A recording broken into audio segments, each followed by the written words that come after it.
So yan, what's up mga par, panibagong vlog for today's video, no.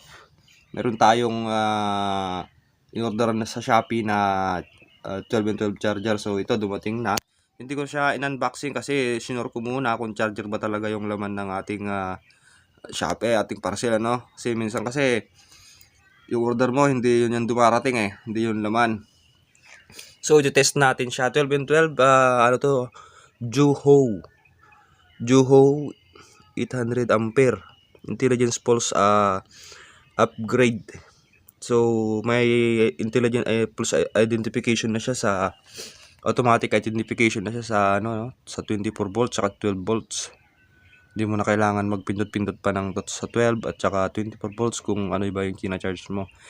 So susubukan natin to mga par kung gaano ba kabilis to, kasi ang nakalagay sa description nito ay ano daw, fast charging. Within 1 hour ay talagang kulong-kulo na daw ang baterya natin. So subukan natin. So ito na mga para, at sasaksak na natin. Ito yung ating baterya, no, yung ginagamit natin sa laot. Ito yung 12 in 12 na to, na tatak ay Dyna power to mga par. Yan. Sasaksak na natin tong charger natin sa kuryente, sa ating saksakan. Plug na natin. Yan, umilaw na siya mga par. Umilaw na siya. Yan. Meron siyang LED identification. Yan, itong kulay pula. Itong kulay green naman mga par ay 12 volts. Itong 24 volts naman itong isa. Pero hindi siya umiilaw. Hindi ko alam bakit ganun. Hindi pa siya nagcha-charge. Meron din siyang mga itong bar. Charging bar, no. Meron din siya.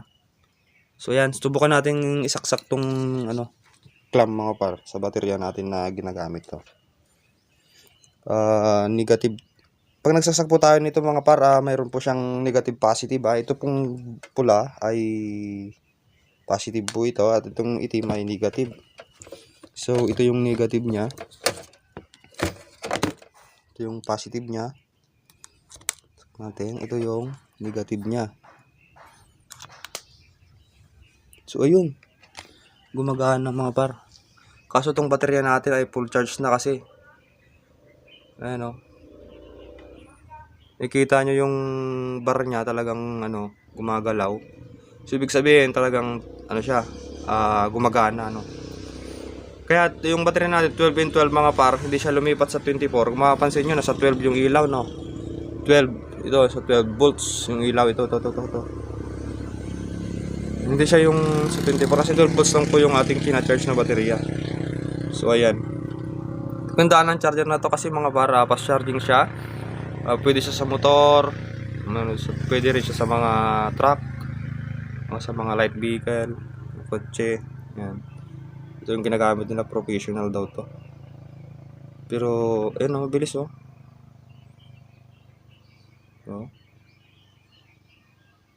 meron din siyang charging voltage, ito.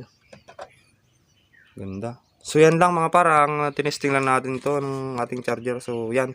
Kung gusto yung bumili ito mga para sa Shopee, search nyo lang yung Juho Juho store, yan. Store po yan. Thank you mga para. Salamat.